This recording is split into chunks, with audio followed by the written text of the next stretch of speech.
Morning folks, James here. I'm going to do a 5-minute quick update of the market. I did quite a long live stream yesterday, so go and check that out. I'll link that at the end of this video. I want to put up a couple of things that we're looking at today so that you're prepared for the market. So essentially on currencies, we're still long on the euro, still long on the Aussie dollar, and short on the euro yen. I put a funny little quip up in my private group this morning saying that we may have to wait for the Aussie to get to the 1st of July before takeoff to complete the symmetrical pattern, sort of inverse head and shoulders. As I said in my previous videos, I also don't like head and shoulders patterns very much because often they don't work out. So hopefully this one will. We have a long position from over there. And with a bit of luck, we'll take off before we get to this green arrow or thereabouts. With that in mind, any dips down to the top or the bottom parallel lines here will be an opportunity to add some more longs. We're already long from over there, as you know. Also short on the euro yen, looking for this to move down to 144, taking its merry time and moving well beyond its due buy date by a month or so. But anyway, we're holding on to that one still short. And then the euro, my target's 1.1850 and then maybe 1.2 and 1.21. I'm going to switch to the weekly chart just to show you quickly the overall broader picture here. There's the big sweep clear out below the false break and then the move up above the high. And the target's right up here at 1.1750. I apologize, not 1.1850. Maybe 1.2, the big round number, and then 1.2350. The top of this range over here and the previous sort of major swing high. So that's the projection on the euro and basically short the dollar index down to 93. Stocks moved up a little bit yesterday, not much. Nasdaq up a fraction and the S&P up a fraction yesterday, much less than 1%, and also the German 30 moved up a bit. It's moved up a bit again today. I'm still short on all three indices, with the Nasdaq being now fully hedged, and once again I refer you back to yesterday's video to check that out. We also had two very fortunate positions, long on MSTR, long on Nvidia, basically the only two names that we have on right now. And we've seen very large rallies on MSTR from the bottom where we got in, and also on Nvidia. My targets for these longs, and remember they're offsetting the shorts I have on the indices, they're a sort of a hedge in a way, but the targets are right up here. MSTR right up at this blob, the top 200 period Bollinger Band, and this long-term purple trend line at about 510 to 520, and on Nvidia my target is back up to this all-time swing high at 153.39, and then the top 200 Bollinger Band at about 160, and I think we could get higher than that. On the crypto chart, Ethereum, Bitcoin and XRP all doing quite well yesterday, holding up quite firmly. Bitcoin still holding below the 20 period moving average and that trend line, so it's not out of trouble just yet at all. I'm allowing for a dip back down to 100 and even 96, which is where the CME gap is from a weekend rollover. I'm hoping, however, that we will hold 93, and with a bit of luck we'll bust up today or tomorrow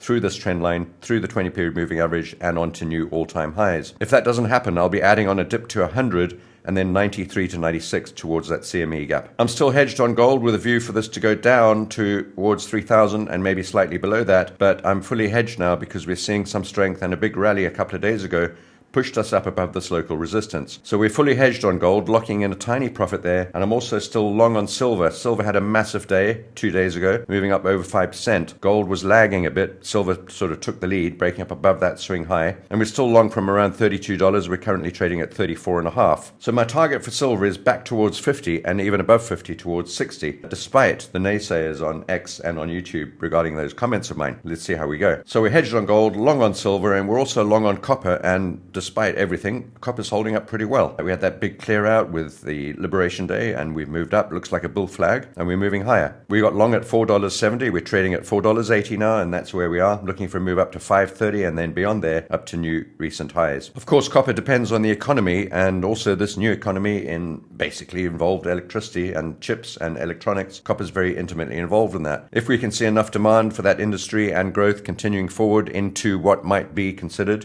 a recession, I think those fears are fading now, then copper should keep a bid. Right, on energies, we're still long on URA and UEC. We're still short on Brent crude oil, looking to add some more to that towards $67 or $68. Let me just flash that one up quickly. And again, I must refer you back to yesterday's video, the live stream, which I will link at the end of this video. And I've discussed all of this in detail. I don't want to do it again in today's video. I just want to give you the highlights. So we're looking for a move down. We're already short on WTI oil, but my ideal level to short into is around 67 to 68 into this blob, the 200 period moving average, the order block, and of course the WTI crude oil Moab, the mother of all breaks. My thesis is now that we're trading in a new range between $50 and $70, and we're currently trading at 62, closer to the top. My target is $55, that double bottom where we got long for the first time in a couple of years, and then a break below that will take me to the next target, which is $50, and then a break below $50 will take us into the 40s. So natural gas, as you know from the live stream yesterday, we unhedged our long position. We were long from the bottom here. We took profit on that, about 20 cents profit, and we're now still short. We have have two short positions, one from over there and one from over there, and I'm now considering adding a third short position, which we don't have just yet. That red arrow represents the unhedging of the long position from the bottom. It's not a new short position, but I am considering adding a new one on any time now.